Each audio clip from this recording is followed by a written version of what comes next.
एक साधक का प्रश्न है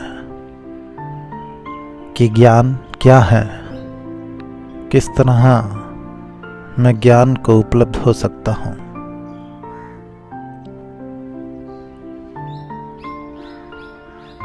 तो मैं उस साधक से कहना चाहूँगा कि वो किसे ज्ञान समझ बैठा है, किसे वो ज्ञान मानता है। सूचनाओं और जानकारियों को इकट्ठा करना ज्ञान नहीं है। हम इस जीवन में किताबों से, टेलीविज़न से, अखबारों से सूचनाओं को और जानकारियों को इकट्ठा करते हैं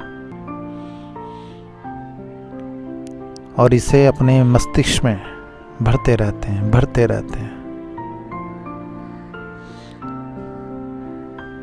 और इन्हीं सूचनाओं और इन्हीं जानकारियों को हम ज्ञान समझ बैठते हैं और बड़े ही प्रसन्न हो जाते हैं कि सब जानते हैं।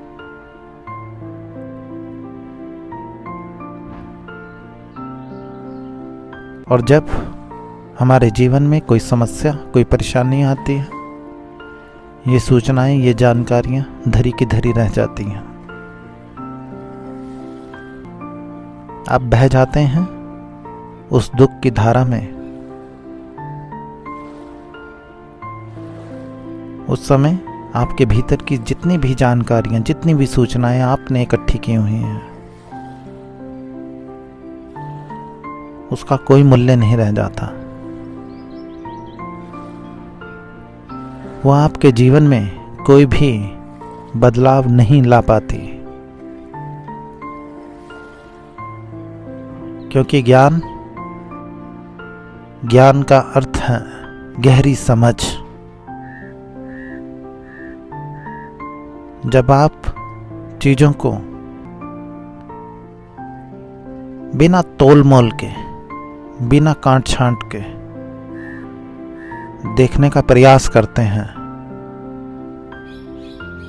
जो जैसा है उसे वैसे देखने का प्रयास करते हैं, उस गहरी समझ को ज्ञान कहते हैं। गीता में भी भगवान श्री कृष्ण ने अर्जुन को जो बातें बताईं और जो बातें अर्जुन समझ पाया,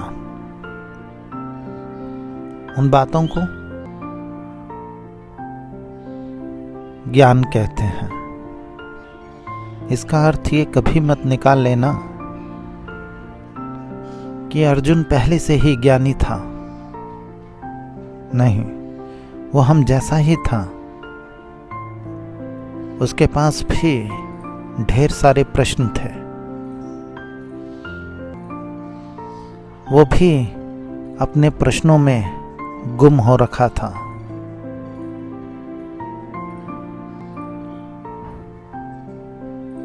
क्योंकि जब वो युद्ध करने के लिए युद्ध के मैदान में खड़ा था, तो अचानक उसके मन के भीतर ये प्रश्न उठा, क्या लड़ना जरूरी है?